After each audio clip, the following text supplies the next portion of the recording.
Hello and welcome to part 2 of our attention screencast. We just talked about getting the audience's attention at the front end of a speech. We talked about how those attention getters need to be effective, relevant, and appropriate to what you're doing. Talked through some ideas there. And so folks, the real reality is that just about anything can be an attention getter. Like there are all sorts of different things in your book that your book's going to list, and things that you'll, if you Google good speech attention getters on the internet, there's going to be a list of things, anecdotes, stories, startling statistics, rhetorical questions, stuff like that. There are a lot of good ideas out there, but the truth is, just about anything can work, and you can figure out what works for you for your topic. Okay, just think about it, think it through. Okay. Also, use our discussions as a place to ask these questions. Right? Ask your peers, hey, you saw my attention getter. What do you think? And they'll give you good advice. Okay. So now we move into keeping attention. And what I'm going to do is I'm going to elaborate on some of the things that the author of the Science of Not Boring People wrote about. Okay. He's got really good things that he wrote about in that chapter. I don't even know what I was saying there. In the chapter that we read this week.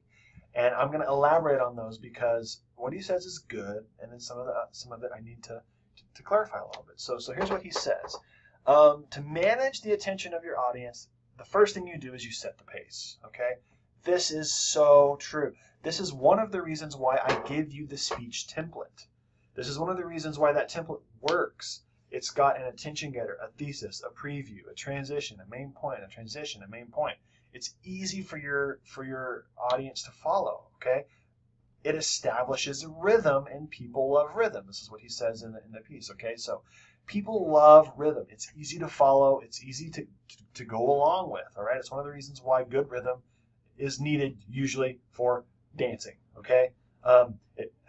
If you're a classical dancer or a ballet dancer or something, that's different. But like regular old people dancing, you need rhythm, okay, for the people to follow.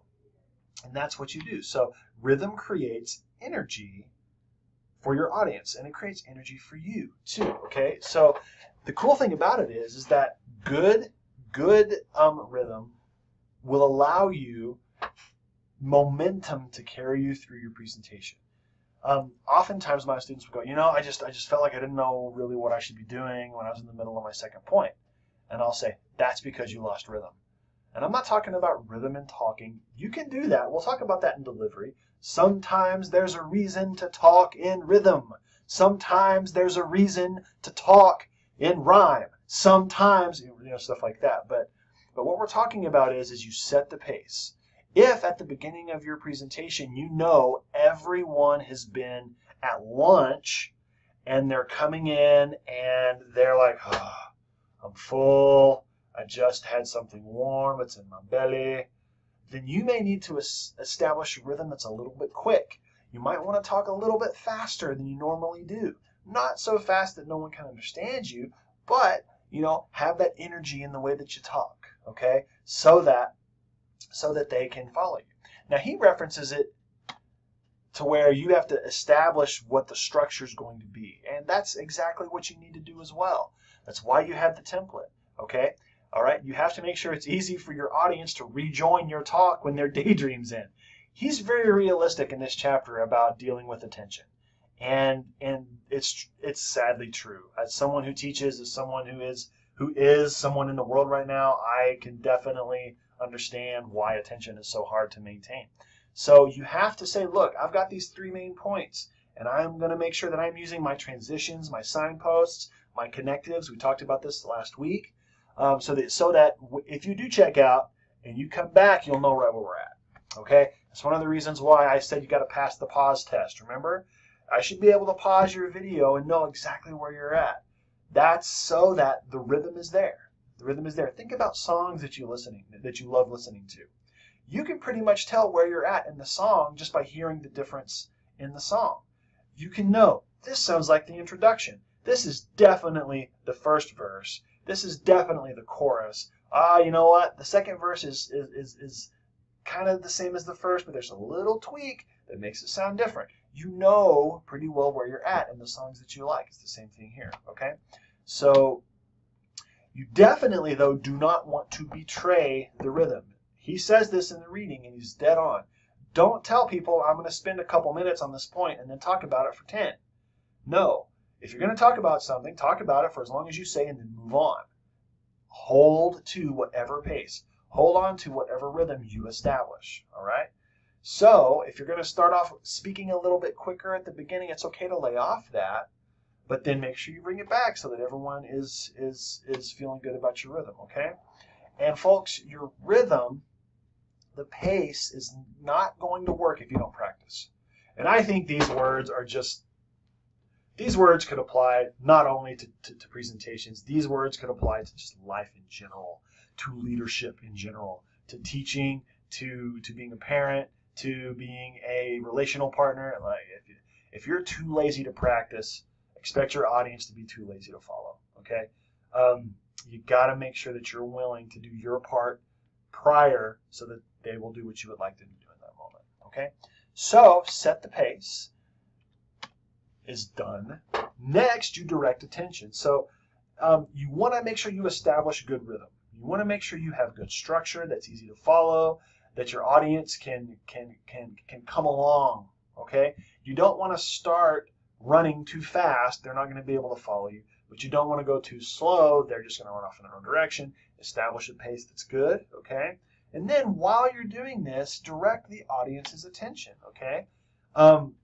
Make sure that you are letting them know what's important, when, and why. Now, in the reading, he says people know when they're being manipulated. And so his point here was, don't just show, actually I have it right here. Don't just show a movie clip or a picture or tell a joke or do something silly just to get attention. People know when they're being manipulated, and when you do that and it's not relevant or it's not appropriate, see, that's why I have that stuff at the beginning there, it has little lasting effect. And it's so true. I've had so many students over the course of my career try to show something or do something that they think is going to be effective and relevant and appropriate, and it's just not, and they lose their audience, okay? Direct attention on purpose, okay? What you want to do is find a way to tell stories throughout. Now, it doesn't always have to be a personal story. It can be. I'm not asking you to share something that's out of line with what you're comfortable sharing, but find a way to craft a narrative around what it is that you're talking about. Even if it's a very formal, informative speech, which is what we're heading into right now, okay? Whether it's a persuasive speech, okay, where you're really trying to argue something for your audience, make sure you find some way to tell the stories. All right, find some way to do that. There's always a way to do that, okay? And then another way to do this is to find a situation the audience cares about and direct their attention to it, folks. So I'm talking generally here from his words, but then for our class, this is another reason why you have to have transitions and you have to have those internal reviews and summaries. It's why it's really important for you to say, and if I could have you leave this presentation with anything, it would be this thing that I'm about to say, so that your audience goes, oh, I should pay attention to this, right? That's directing attention. When we get to visual aids, we're going to talk about directing attention with visual aids, but it's so important when you have visual aids to say, so take a look at this first column right here. As you can see, we've gone up, or as you can see, there is a problem here, because you direct attention. You tell the audience members what to pay attention to and why. Okay? So set the pace, establish that rhythm, keep to it, direct the audience's attention. Direct their attention, and then remember to play the part. You are the star. Okay? So I love these words here too from his name is Scott Birkin, by the way, the author of of our outside readings. They're from a book called Confessions of a Public Speaker. This is a guy who gets paid quite a bit of money to do presentations on the books he's written, okay? Based on ideas from the books he's written. So play the part, you're the star. You do not have to be perfect, but you do need to play the part. If you are the speaker, The audience expects performance from you. We have to be honest about that. They expect performance. You don't have to be, doing something you're uncomfortable with more than speaking, because I know some people are uncomfortable with speaking, but you have to play the part, okay? This is a really good quotation, okay? They expect you to be confident in what you say and do. If you fumble with the remote for your laptop, get confused by your own slides, which have you ever had professors do that? Aren't you like, oh my God, seriously? You don't even know what's on your slides? Doesn't it frustrate you? It frustrates me, okay? Or apologize for not being more prepared for the presentation. You are making it clear that you are not worthy of their attention. And folks, this attention thing is a gift. Like, the audience gives it to you. You need to take it and do something with it. I get really upset when I buy a $75 concert ticket for a band that I've been really wanting to see for a while, and I go and like, the build up is there and everything, and then by the second or third song, like, they don't even care about the audience, or they're not going to engage, or they're just going to like play their songs and kind of be like, whatever. That frustrates me, and it frustrates your audience as well. So make sure that you are purposefully engaging them and playing the part, okay? Well, how do I do that, Brandon? Be a little bit bigger than you are. See, he says be bigger than you are. Well, how do I know how much bigger to be? Practice. You got to practice. It's the only way to do it, okay? Be bigger than you are. Speak louder, take stronger positions, and behave more aggressively than you would in ordinary conversation. These are the rules of performing. Now, when he says behave more aggressively, he doesn't mean be an aggressive person, okay? What he means is that your gestures have to be bigger whenever you're in front of a crowd. They just have to be for them to communicate, okay?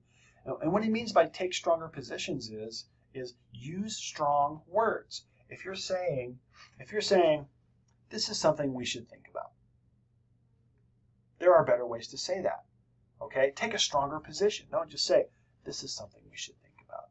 You should say, it is imperative that we dedicate time. It is imperative that we dedicate energy. It is imperative that we dedicate monetary resources to the thing that I'm talking to you about, okay?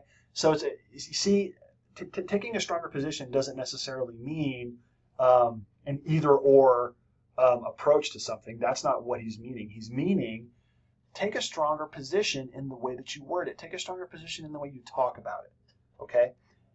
That is a really great way to deal with attention. He talks about how power is the answer to most attention issues, and it's true. It's really true.